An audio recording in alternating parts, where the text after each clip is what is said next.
Ladies and gentlemen, welcome to the Backyard Wrestling Podcast. I am your host, The Universe, and we're joined today by the Puerto Rican Prince. How are you doing, Prince? I am doing fantastical right now. Excellent. Great answers. Well, that's good because I'm going to ask you some questions. So we're going to start off with questions that our fans sent in. We asked on our Instagram earlier today for any questions that the fans might have for the Prince and or myself. And so we're going to start off with a rather simple one. Who ranks on your top 10 wrestlers of all time? We're talking about just normal wrestling in general, not BWO, correct? Correct. All right, so if we're gonna go from. See, it's tough because of the amount of wrestling out there. Yeah. Like when you start to think about those things. So, let me think. So if I were to get and this is who I think is the greatest. This isn't my favorite. This is just who I think is the greatest of all time. Yeah. 10, Triple H. Okay. 9, The Undertaker. All right. 8, Hulk Hogan. Okay. 7, Stone Cold Steve Austin. 6, John Cena. 5, The Rock. 4, Hiroshi Tanahashi. 3, Ric Flair. 2, Shawn Michaels. And then number 1 is Le Champion, Chris Jericho. It's a little bit of the bubbly. A little bit of the bubbly. What about you? Let's see. I don't know. I kind of rank mine a little similarly to yours, but I have at 10. I have 10 and 9 are the same for me. I have Triple H and the Undertaker. Yeah, they're interchangeable. Yeah, just because they're not good enough to be in like the top 5, like the top tier, but they're definitely notable and should definitely be in the top 10. And then after those, I can't speak coherently. After those two, I have what I like to call the character category, which are you guys like Hulk Hogan, Stone Cold, John Cena, The Rock, and Ric Flair. And in my opinion, they're really interchangeable throughout any of those spots. It really depends on which character you prefer. But I rank them this way just because they're not. I mean, obviously some exceptions here and there, but they're not necessarily like wrestlers. Like you wouldn't think of them as wrestlers. They're more like the character. You think of the character when you think of them. Like you think of The Rock. That's a fair statement. Yeah, you don't think of like his wrestling moves. You think of his jabroni beating, pie eating whole slogan thing. Yeah. And then above them, you have Tanahashi, Shawn Michaels, and Chris Jericho in that order. Yeah. But yeah, I definitely. It took some convincing, but I'm definitely on the bandwagon with Chris Jericho being the best of all time at this point. Yeah, I think it's just like the longevity of it. You're just like, all right, he's been great for so long, and he's been so innovative, and he's reinvented himself like 30 times. Like, you got to give it to him at this point. Yeah. I'm with that, though. All right, that's a good list. I like that. That's a good list. And then, okay, moving on then. Another question from the fans from the Instagram. What are your favorite pre-match, or what is your favorite pre-match meal? Oh, that's tough. For my pre-match meal, I don't usually I don't eat at least like 3 hours before I go on. Cause yeah. So it depends on the day. So like if we're talking about like the day that Glory 3 had happened, I probably ate like a very, because again, from the second you wake up, you're running around like. Yeah. You know, you're texting, you know. Especially from our perspective, because we're running the event. We're not just wrestling in it. It's chaos. I mean, like, literally, from the second I wake up, it was like 8 a.m. when I woke up. I was like, all right, I got to be at Lucas's at, 10. Yeah, I was like, I got to be at Lucas's at 10 so that I can, because I think you were going out and getting something. So I picked up Brian. So I'm texting Brian, like, Brian, get ready. Like, we got to go. Yeah. He hops in the car. We get to your place. We built the ring. yeah, we were just moving. Like, that day was like, honest to God, I think before my match, I don't think I ate a single thing. I think I ate, like, so, oh, no, it's a lie. We had mac and cheese. I did eat that before the match, so. Yeah. No, but I don't usually have, like, a typical meal before I go out. I just don't eat a lot before I go out because then I'll throw up and because I'm always, you always have that, like, nervous feeling before you go out, so, like, I don't usually eat a lot. I'm kind of similar. I'm not necessarily worried about throwing up because I can handle that because I eat before like football games and stuff just so I'm not hungry during the game or whatever. So I'm not like necessarily worried about that. I in terms of BWO I guess I don't really have time normally. Yeah. So I just don't get around to eating normally before events. Yeah. Unless it really depends though because like in the ones that are like during the just like a regular event, which is like normally after school on like Friday or whatever. I obviously eat like during the day and like lunch or whatever, but I don't really like have time before events necessarily to eat. Yeah, when you and I, like, we'll usually, like, our pre-match meal would be McDonald's, because we would always go to McDonald's. True. Get food, and then wait. Your mom or dad would pick us up, we'd go to your house, and then we'd start from there. Right. Yeah, that was a good question. All right, and then I know that you were looking forward to this question personally. How do you view the BWO in like competition in terms of other sort of like backyard wrestling companies or not necessarily fully professional wrestling companies? So, I have watched other backyard wrestling. I do watch other products. So I am halfway educated. Again, I don't follow their products. Truthfully, because I don't think it's that interesting. Fair enough. I honestly, like, if I'm being honest, I don't think that their products are. I just don't think that the products are as good as ours. And if that's not because I'm sitting here and I'm going like, oh, we're like, the best thing in the world. We're the best organization out of anyone. Like, no, it's not because of that. Right. It's because the BWO from the very beginning always had the hardest job, right? Mm-hmm. We always had the hardest job because we were never the guys that were like, we're going to use light tubes and barbed wire and thumbtacks and we're just going to kill ourselves. No.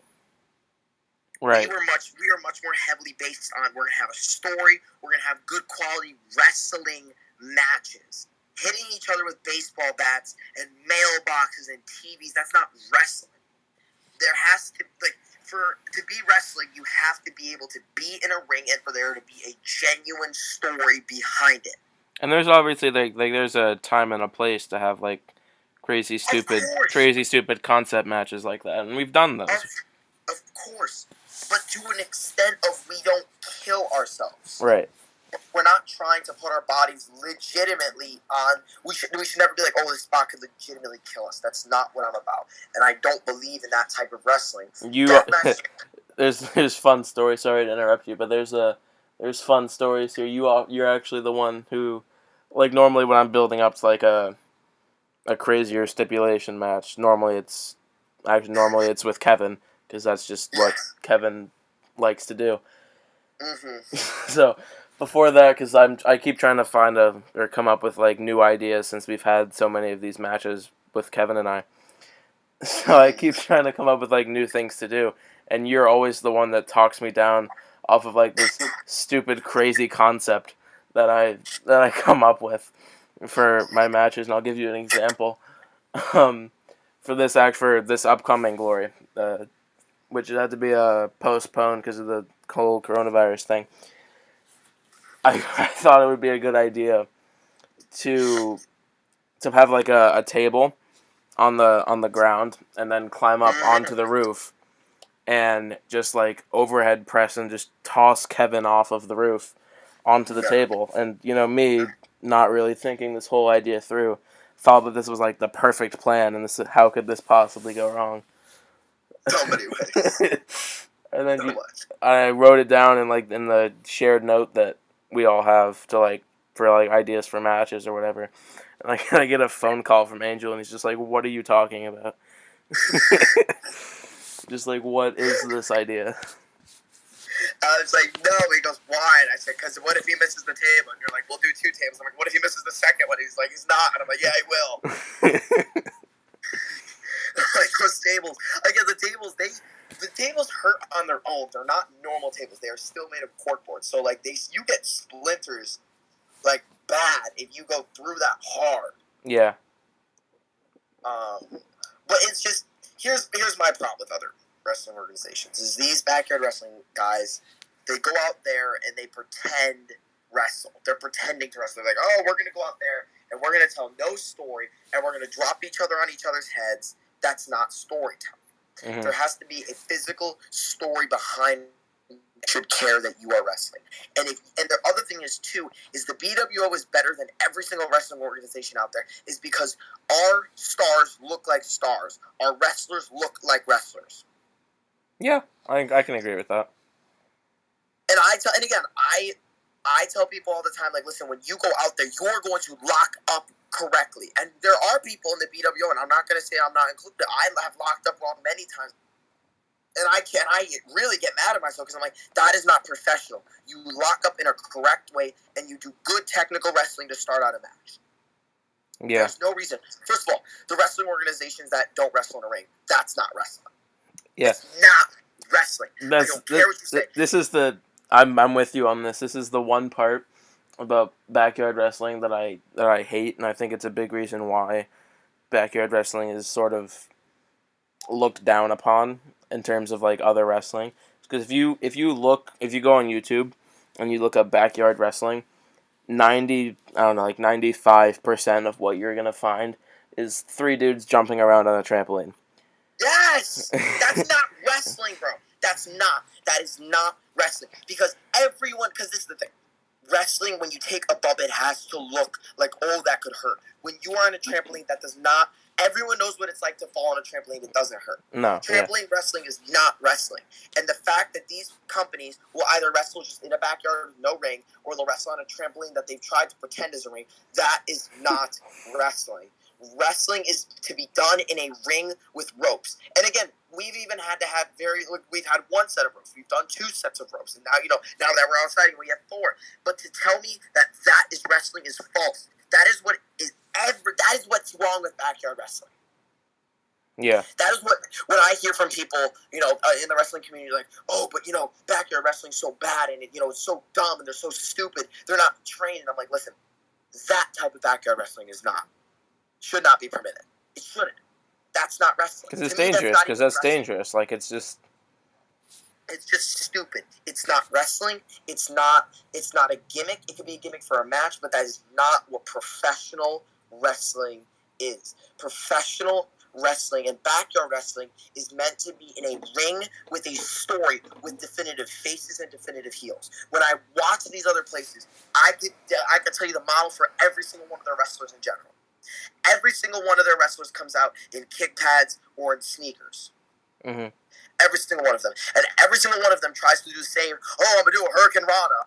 I'm going to do this move, and I'm going to do that move, and I'm going to look like this. That's not wrestling. And I know there are organizations out there. And again, they're going to be like, oh, but we did this and we don't care. You are not wrestling. And I know them off the top of my head like money because they anger me. Because we get stigmatized because of that. And I know we lose viewership because of the stupid decisions that they make.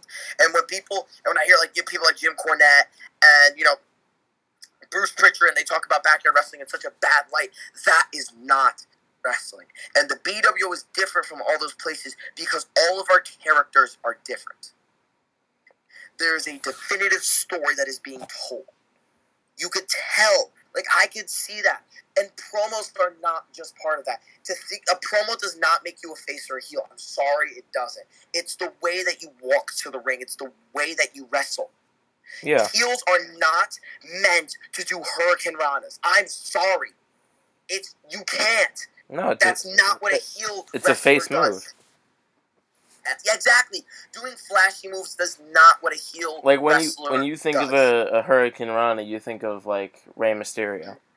Eddie Guerrero. All those. Even Eddie never really did any crazy stuff like that. Of course, on his earlier days, But, like, when he was really a heel, dude, he always tried to ground them. That's the point. Mm-hmm. And these guys who mess around. And the other thing, and this just bothers me because I find this disrespectful. It's very disrespectful.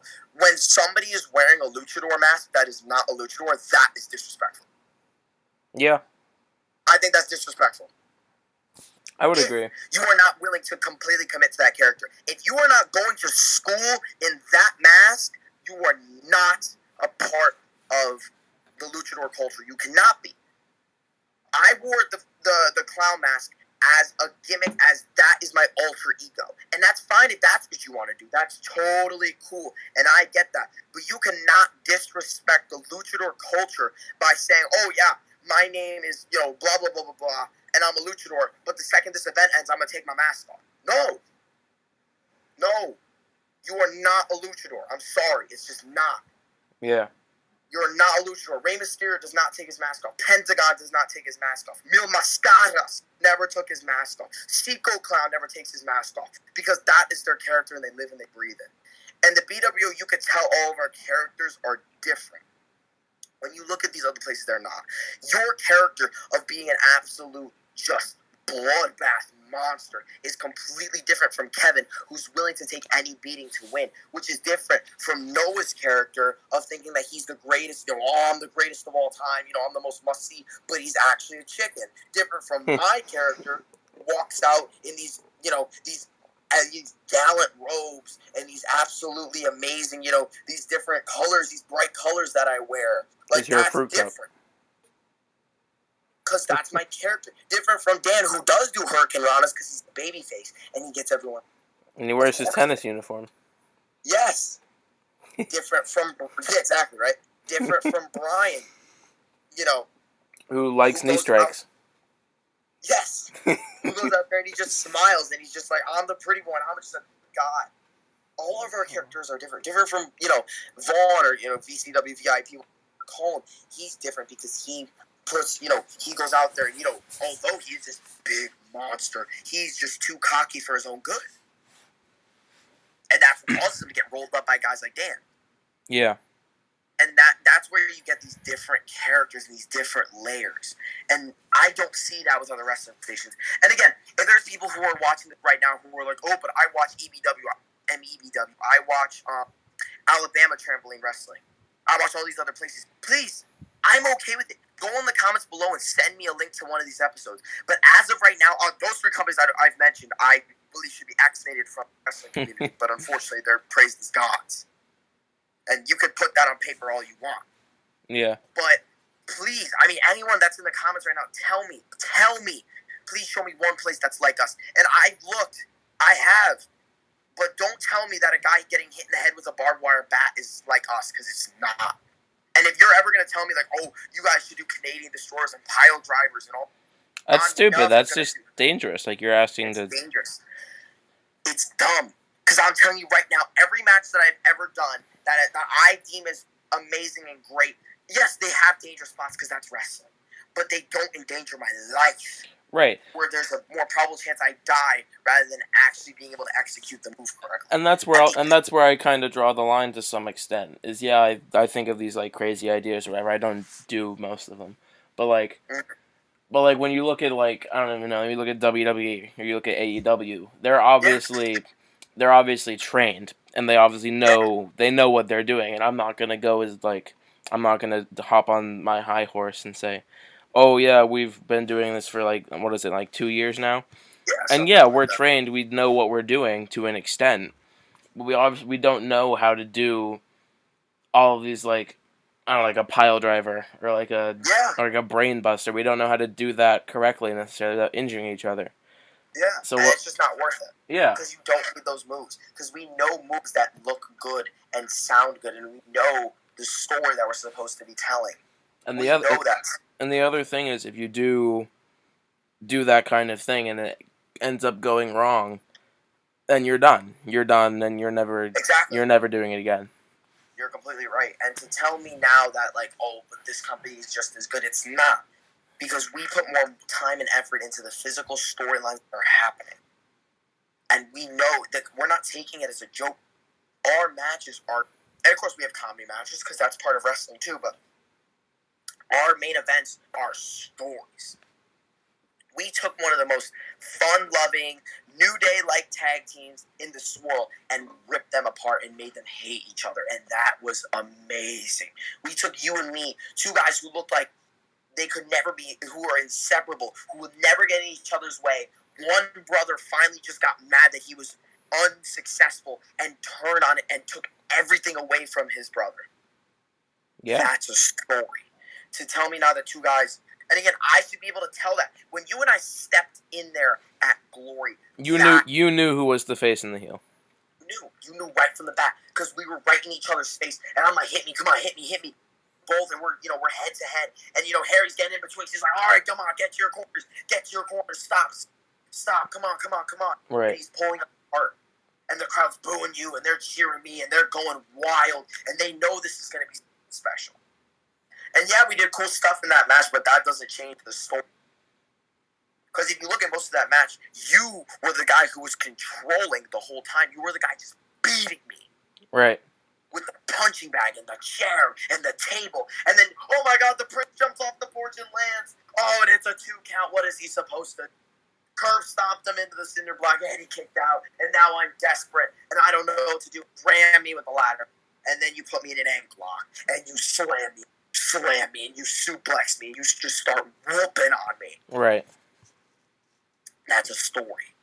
And like even you go to the Kevin and I matches. The Kevin and I matches are all about just two guys who are so drastically different. Mm-hmm. Like if you were to take the caricature of me and a caricature of him, it'd be two completely different things. Kevin does not come to the ring in flashy wardrobe. He doesn't do all these flashy things. He lets it be told in the ring. I'm the opposite. Here's how I like to think of it. Kevin is a Ring of Honor character. Yes. He doesn't really have an entrance. He doesn't really have he has a character, but he doesn't really have like an overlying message that he wants to relay to people. He just he shows up and he wrestles well, and then he leaves. Exactly. You, on the other hand, are a WWE character who has a 5-minute entrance, 18 overlying messages that they want to relay to people, and they still show up and wrestle, and they wrestle well. Yeah, I mean that's Kevin and I always have compared Kevin and I to Brett and Sean because Kevin's very much like Brett of just no nonsense. Walk to the ring, I'm going to be a good technical wrestler, and I'm going to get out. And I'm Sean, the guy who's just, I'm going to take forever, I'm going to go on a zip line, I'm going to kiss girls in the crowd, I'm going to wait as Kevin's just sitting there in the ring like, Jesus Christ, we get this match over. And it's just us trying to outdo each other now. Mm-hmm. So like, even though one of my favorite matches I've ever done, 2 out of 3 falls match with Kevin. Because that whole first fall was just so many false finishes, and the match wasn't even close. Like, we were just boom, boom, boom, nope, nothing. I've been busted open, nothing. Nope, we're still going, we're still moving. Yeah. And we were just able to really get a lot of chemistry there. But back to the original question of why I think the BW is different. Our storytelling is second to none. And our characters, our talent is so drastically better than every other company, it's ridiculous. And to tell me that, and to tell me anything else is just false. Because I've seen the other wrestlers and I know what they're like. And my God, like they are just, you can't compare to the characters we have and the commitment that our fans have and to the product itself, and that our wrestlers have to honing their craft. Mm-hmm. Everyone in the BWO wants to get better, and everyone wants to reach that top spot. But at the same time, everyone is willing to help each other to that spot. Yeah. Like, there are guys, I mean, I love it. Like, nobody's there just for themselves. Nobody's there for everyone. Like, everyone's still like, I want to get to that top spot, but I'm not about to drag someone down now. Mm-hmm. Everyone is there to help each other. That's why I think that we're really special, because, again, you could tell me, I'll say this right now, and anybody in the comment section can really just give me, you cannot find a better match than me versus you, than me versus Kevin. You could take that 2 out of 3 falls match. Then, let me think. Then you versus Dan in the Invitational. Mm-hmm. Then, Then, I'm trying to think. Dan versus Brian. You can't versus give me Brian? any matches. Huh? You versus Brian? Yeah, me versus Brian. Any of those three were amazing. Where he busts his face open. Which, by the way, just to clear this up, because people I don't think understand, Brian actually busted his face open. Yeah. That was real. And that's not me being in kayfabe. This is an un-kayfabe interview.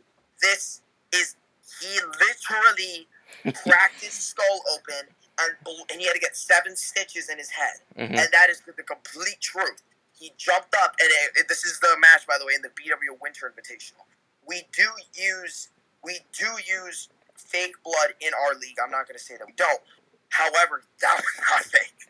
No. That match was supposed to go at least 5 to 10 minutes longer, and he literally cracked his face open. So, but he's fine. Obviously, he's fine now. But yeah, it's a joke. It's a running joke now. Yes, it is a joke. All right, so we can move on to the next question. All right. So after that 20-minute rant from Angel, we'll move on to the next question. Yeah. I believe this is the second to last question from the fans. What music does the Prince like to listen to? Oh, anything. I listen to so much weird stuff. Like, I'll read off but I just have, oh my God, what do I have on here? Like, I just have the weirdest songs. Like, Tory Lanez. I have Nicki Minaj. And pause. Tory Lanez. Yeah, I don't know why. It's Tory Lanez, first of all.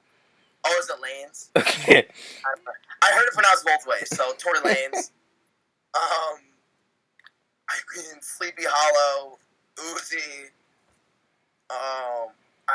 I listen to everything. Reggaeton and rap mostly, but I wouldn't say you wouldn't catch me listening to pop or R&B or just. You frequently come to tennis practice listening to Tupac. Oh yeah, Tupac. Yeah. Changes is probably my favorite. Yeah. So, yeah, if I were to give you an artist, Tupac, but style-wise, pretty much anything. I'm very bipolar when it comes to stuff. I'm just all over. So yeah, that's the music I listen to. All right. Next question. Who is the future of the BWO? I'll let you take this one first. Let me think. All right. Well, I have it separated here into some different categories because I have different answers. All right. Because instead of trying to pick one person, I want to pick because there's certain things that certain people are better at than others. So I would say in terms of wrestling, I would probably have to go with Dan. I agree. I would say that Dan's probably the future in terms of wrestling. In terms of a character, in terms of an overall character that has potential to grow into something more, I think Gabe's character, the Joker concept, I think that could be cool if he does it right. Yeah. I'm with you on that. I mean,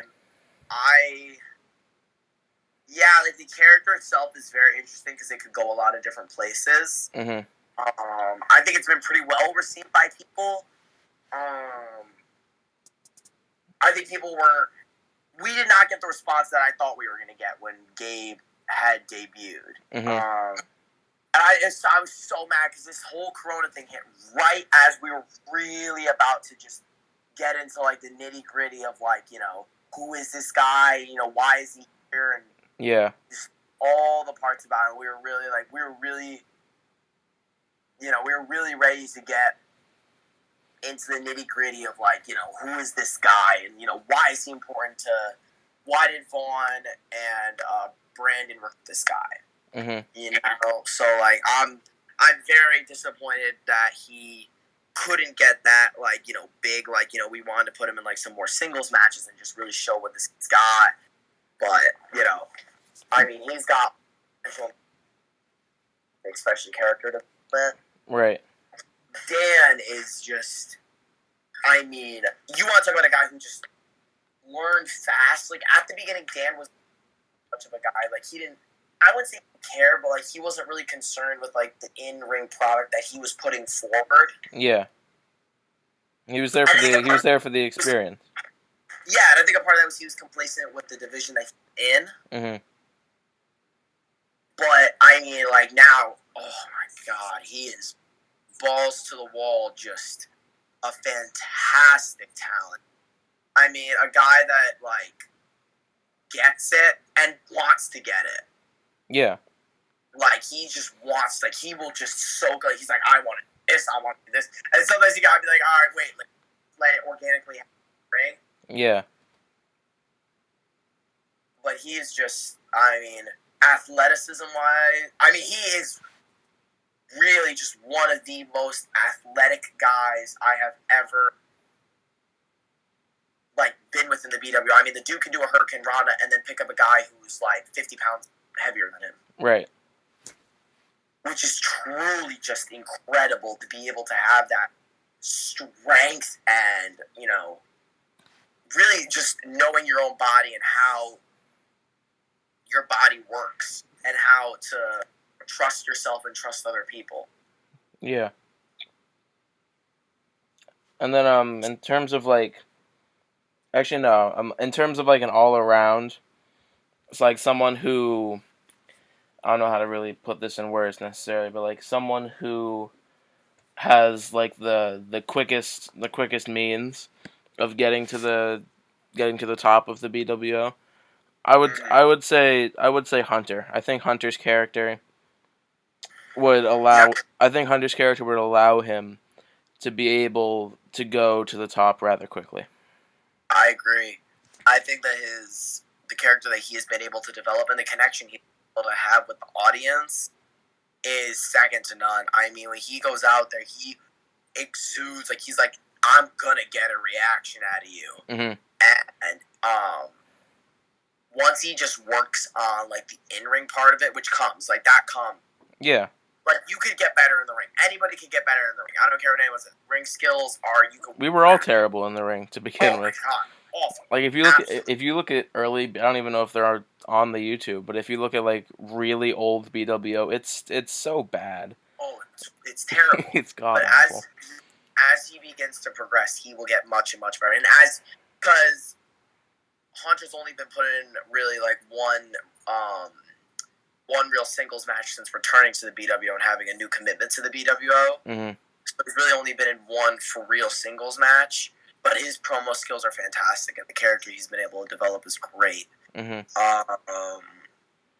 Yeah, honestly, I think that he's just one of the better talents that we have. And all three of those guys, I mean, obviously with the exception of Dan, because Dan really has that, continues it. But I mean, once Gabe and Hunter just really start to click in the ring, they'll just be they'll be the stars of next year. Yeah.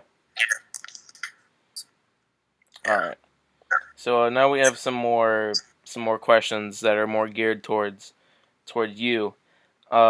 What is your favorite tag team or stable that you've been in? Ooh, favorite stable. I've been in. The Empire was really fun because Vaughn and I we were just having. Yeah. We were just messing around and we just cut these fantastic promos, and him and I we had a lot. If I were to think of another, I mean, you've been in most of the. You've been in really most, if not all of the stables that have been in BWO. Los Hijos. I mean, that was special to me because you had my childhood friend in Naheem, who him and I have always been close, and getting him into the BWO was real. And him and I tag. He's my favorite tag team. Him and I. Yeah. I like my Noah, but Noah and I wasn't about the tag team. It wasn't. Naheem and I put together like these just fun, like we were just run, drop kick, bulldog, fox five. Like we were just all over the place, like hyper kids. It was just so fun. And it meant a lot, too, to have, I mean, you guys know him as Havoc, but my cousin Gabriel, as having a family member with you on a faction is really fun.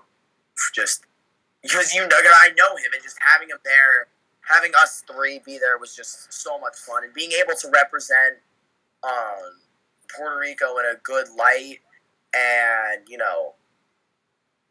not make it a race thing, but make it a we're proud of our heritage thing. Yeah, a culture thing. Yeah, made it really special to me because I was able to enjoy that with two guys who I really respected and had a lot of. Mm-hmm. That was one of my more favorite ones. What about you? It's got to be the New Era. I mean, it's just fun, really. Yeah, you, me, Bry. Yeah. No, the New Era. I'm sorry, I get them confused. Yeah, you, me, and Bry, or yes, you, me, and Brian. Yes, it was just fun because I mean, it worked really well. Just because like we could do our own thing and we were good at doing that, but we could also be in like a 3-way tag team match and it would work just as well. Yeah, we were really that whole thing of us being a tag team, and then and we all really branched out into becoming better than just the tag team itself. Yeah. Like, you went on to go be New England champion, and you went on to go be, hardcore champion, the whole deal. And Brian went on to be, a great New England champion. I went to go on New England champion. We all went on to go put on fantastic matches. Yeah. Yeah, so I definitely that was a good 3 people to get put with because we all helped each other get back. Mhm. I agree. We all elevated each other. Yeah. All right, and so the last question that I have for you here is actually second to last. I'll throw this one in at the end. But who inspires your wrestling career? Ooh. That's tough. So the character of very much. I mean, obviously Sean. I mean, if people don't think that's Shawn Michaels, they're crazy. But Sean has definitely been a huge influence on everything that I do. Ric Flair as well. Ric Flair, because not as much the character, even though I do, embody, even though I do try and use a lot of stuff that he did. Mm-hmm. Rick, I more use as an inspiration because I look at him and I'm like, he embodied the character. He was Ric Flair. Yeah. He was his character. He didn't drop out of kayfabe. He continued to. He always was Ric Flair, and he never stopped being Ric Flair when he went out. So, like, I really use that, and I'm like, listen, like, being the Puerto Rican Prince is more than just going in the ring. And again, that's what the going conversation we had before. That's why our characters are good, because we all take our characters seriously and want to succeed. So, we do things, outside of pushing us forward. And, yeah, so Rick definitely. And then Jericho, because Jericho has always been the guy that I look at and I'm like, I need to push what backyard wrestling could be. Mm-hmm. And not just what backyard wrestling could be, but my character. Like, everyone is worried about making that extra jump of like, what will people think about me?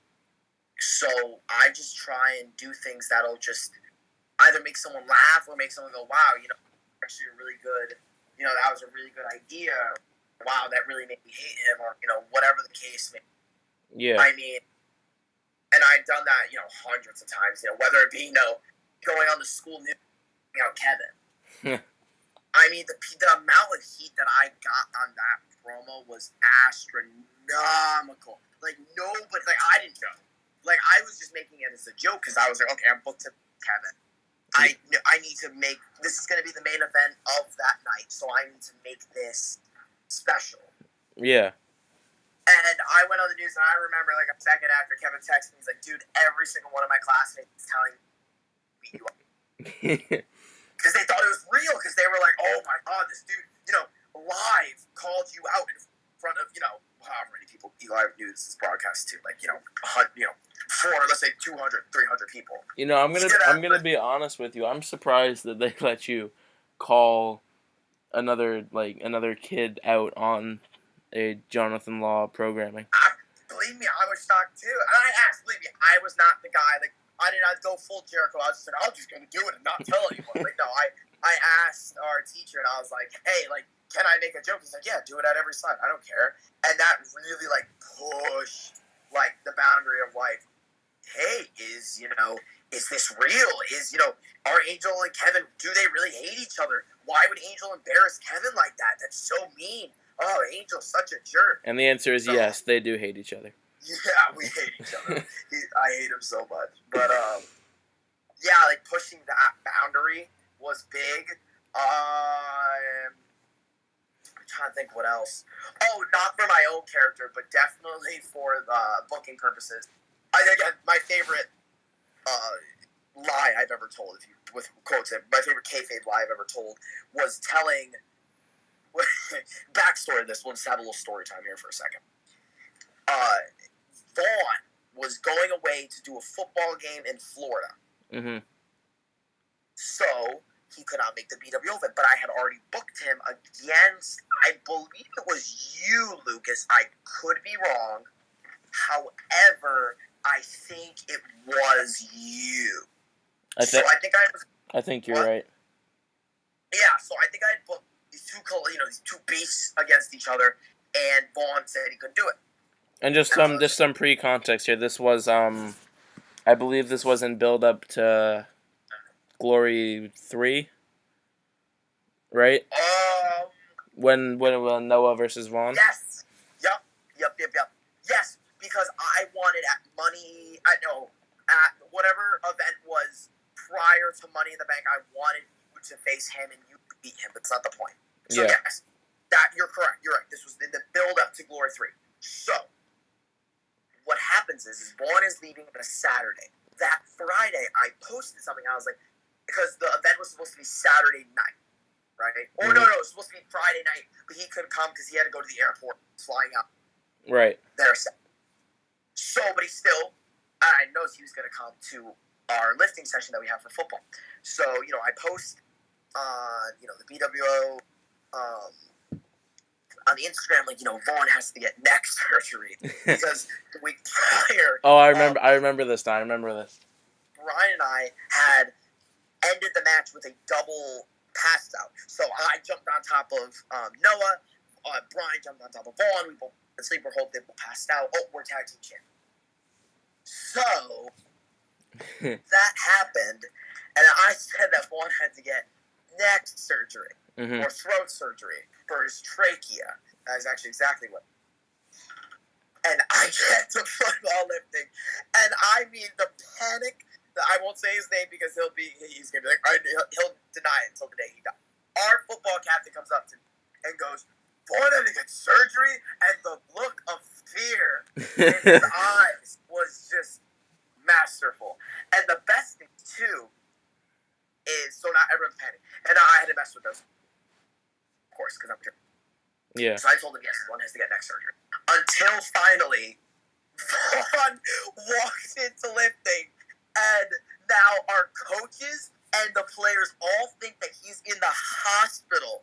And Vaughn's like, "Hey, guys," and everyone's giving him this ghost look like they've seen a ghost. And he's like, "What?" And I literally was on the floor. And I told Vaughn, and I was like, "Vaughn, they all think you had neck surgery." He's like, "Why?" And I'm like, "Look," and I showed him the post. And I mean, like, Vaughn and I were 5-10 minutes laughing at them was the funniest thing I've ever done. Yeah. And the amount of, like, comments and DMs that we got of like, "Oh my God, Vaughn, feel better. Oh my God, this is terrible." Yeah. It was the greatest, and I never would have expected it. Because I thought everyone would have collectively known, like, he's not getting surgery. Yeah. Oh my God, funniest thing. I mean, seriously. And that's a running joke with Vaughn and I today that I'm just like, hey, I might just tell them that he died and they'll believe me. Because, Jesus, I mean, the fact that I was, like, we just posted, like, I don't think anything of us. Like, oh yeah, Vaughn has got a broken trachea, he's got to get repaired. Oh, I mean, and the best thing is too is then Vaughn sold it for 2 weeks. Then Vaughn in your match, the whole point of your was just I love this about your match against him. Bank was that you kept throat chopping him. Yep. And he kept gripping his throat like, oh my god, I just had surgery. I mean, seriously, one of the greatest matches and just one of the greatest ways that you could have gone about that. Seriously, I loved every second of it.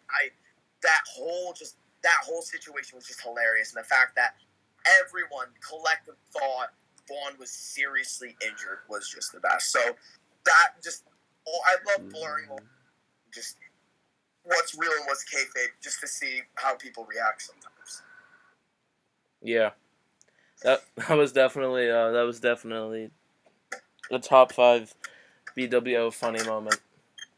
Oh my god, it's hilarious. I mean, I've seriously never thought that believe such a stupid, just so blatantly fabricated lie. Wasn't he in school too? Like that day? You know, he might have been. So like people obviously knew he didn't actually have to go get throat surgery. Oh yeah. Well, the best thing was the best part about it is, well, no, wasn't it in the summer? I don't remember, to be honest with you. Yeah, it might have been in the summer. Yeah, no, I think it was in the summer because there were people. But Vaughn had gone to the lifting. The prior event was on a Saturday, or maybe it was a Friday, as it normally is. Mm-hmm. Like, we had 2 lifting sessions that Vaughn was at and fine. And then all of a sudden, he would have had a neck surgery. I was like, yes, of course, the people who don't know who Vaughn actually is, yes, they could possibly believe that he's actually hurt. Right. For people who have now seen him for a week and are like, this could be a little fishy. Oh, that was hilarious. Yeah, it was hilarious. So what is this last question? So the last question is kind of like a build on to this. What makes you want to be a professional wrestler? Wow, that's loaded. So I think the part that makes me want to be a professional wrestler is the way that you're able to tell a story in the context of the confines of a ring. So I don't have, these, we don't have stuntmen, we don't have all this stuff. So it's not typical movies where you'd have to, you have to act and you have lines. Like, no, you have to go in. That's why I love the challenge of Glory, because the people who come to Glory, although some of them watch the content, not all of them watch our weekly, quote unquote, weekly show. Right. So they're going there and they're expecting to be told a story in the ring, which is very hard to do, and I love doing that. Especially when, you and I went in the ring, and I was just like, listen, they don't know, and this is something that I have to remind people.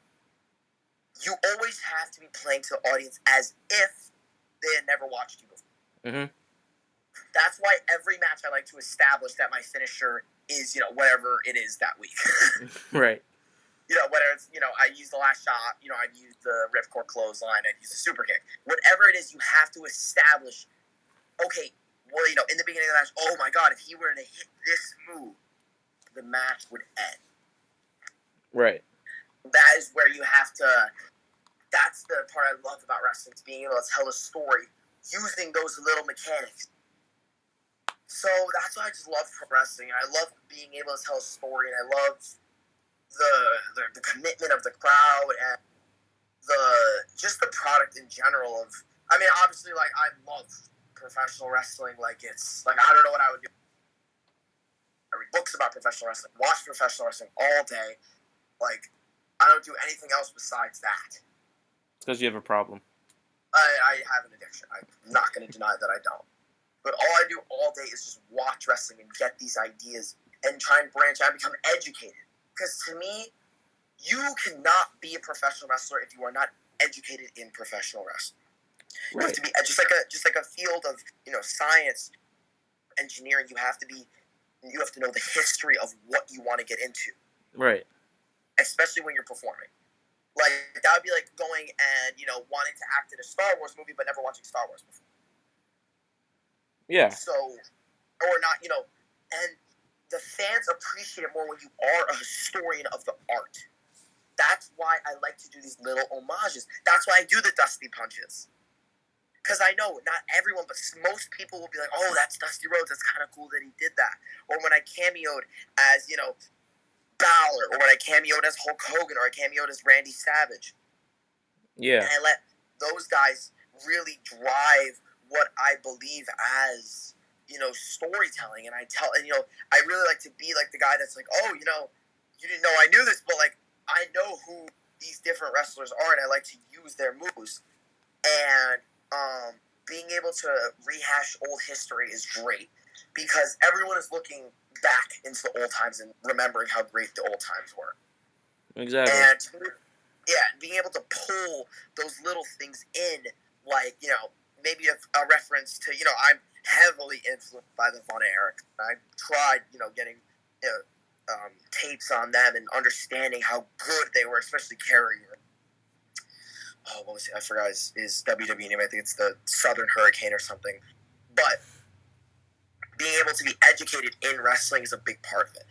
If you want to become a professional wrestler, this goes for there. Again, I'm not by any chance, I haven't gone to school yet. I haven't done all these things. But if you want to be a professional wrestler, you have to be a historian of the art itself. So just watching WWE is not good enough. I'm sorry, it's not. You cannot just watch WWE and tell me, oh, I want to be a professional wrestler. No, you don't. No, you don't. Because you haven't gone the extra mile to go look up stuff. I'm not educated completely in professional wrestling. I'm still learning. I don't watch Joshi, and I don't watch Dragon Gate, and I don't watch all these other, but I'm trying. And I'm trying to become more educated in the subject. I'm trying to go back, watch guys like Harley Race and Pat Patterson and Arn Anderson and Tully Blanchard and Ric Flair. I'm trying to go back and in the Von Erichs and even their dad, Fritz Von Erich with the first Iron Claw. Like, I'm trying to go back and watch those matches to understand what made them so great for their time. Gorgeous George is another guy who you got to look at. So to tell me that you are a WWE fan and therefore you want to be a professional wrestler is false. Going the extra mile and not only becoming educated in the subject that you want to go into is a huge part of it. You cannot say you want to be a professional wrestler and not watch wrestling. It's just a fact. You will never succeed. Ever. Because it's blatantly obvious. Well, yeah, because you won't be able to, like, adapt. You won't be able to change your character unless someone tells you how to do it. Yes. And then when people tell you things and they speak in a certain code, because wrestling is a code, kayfabe, heel, face, work, heat, these are all words that you need to know off your head when people are talking. You have to know, all right, this, if I had ever done this stuff before and, let's say he wasn't going to prison, Alberto Del Rio was still in the independent circuit. And all of a sudden, one day someone's like, hey, want to work with Del Rio? Well, if I had only watched WWE, I would have been like, of course. Why wouldn't I want to work with Alberto Del Rio? Former WWE champion, former world heavyweight champion, great wrestler. Why wouldn't I want to? Well, actually, really bad person who has domestically abused multiple partners before, including Paige. Right. And if you're not educated in that subject, you could therefore be hurt by his bad press. Right. And that's not what you want. So you have to be educated. You also have to understand what makes these guys great. I'm not saying, again, I'm not a big guy. I am 5'11", and I'm still trying to gain as much weight as possible to look like more of a wrestler. Not just for myself, but so that for the image of the BWO fans, like, I want to look like a wrestler. Right. You have to look like a wrestler to be taken legitimately. And again, I love how wrestling has progressed. You don't have to be the big 6'6", You don't have to be me. No, you don't have to be you. But you can. Yeah. You can. You can be any size or shape, but to know who is your body type and why they are so good is why I love professional wrestling. Because professional wrestling is so open. As much as people want to say, WWE's racist and, all this stuff about wrestling. Well, I mean, it is, kind of. Well, but take it this way. wrestling has been one of the most progressive sports for the time period it's been around. Yeah. Baseball took just as many years to become desegregated. Professional wrestling, one of the first WWE champions was Pedro Morales, a Puerto Rican man. Yeah. I mean, The Rock, black, WWE champion. You have these guys who are from all different ethnicities, races, gender identifications, sexualities, and it doesn't matter. Because at the end of the day, the greatest part about professional wrestling is it doesn't matter who you are, where you come from. If you can make me money, you're getting booked. Right. At the end of the day, that is what professional wrestling is about, is making money. And that's the greatest part about the business. Everyone's there to make money. So everyone will put in the 150% effort to attain that goal. And I know this is a very long rant, but to go off what I was saying before, the reason why I become a professional wrestler is because I don't just love it.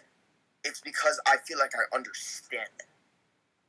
I understand why these, why person A, person X, whatever you want to call it, is good at their job. And that makes me want to go and do the same thing in my own creative and unique way. So, that's why. Well, thank you for the numerous answers to that question there. You're welcome. And that, at the answering of that question, that is going to wrap up this episode of the Backyard Wrestling Podcast. I am your host, The Universe, and with me is the Puerto Rican Prince. Yep. Leave any further questions you might have for the next episode in the comments below, and Yes. stay safe. Thank you.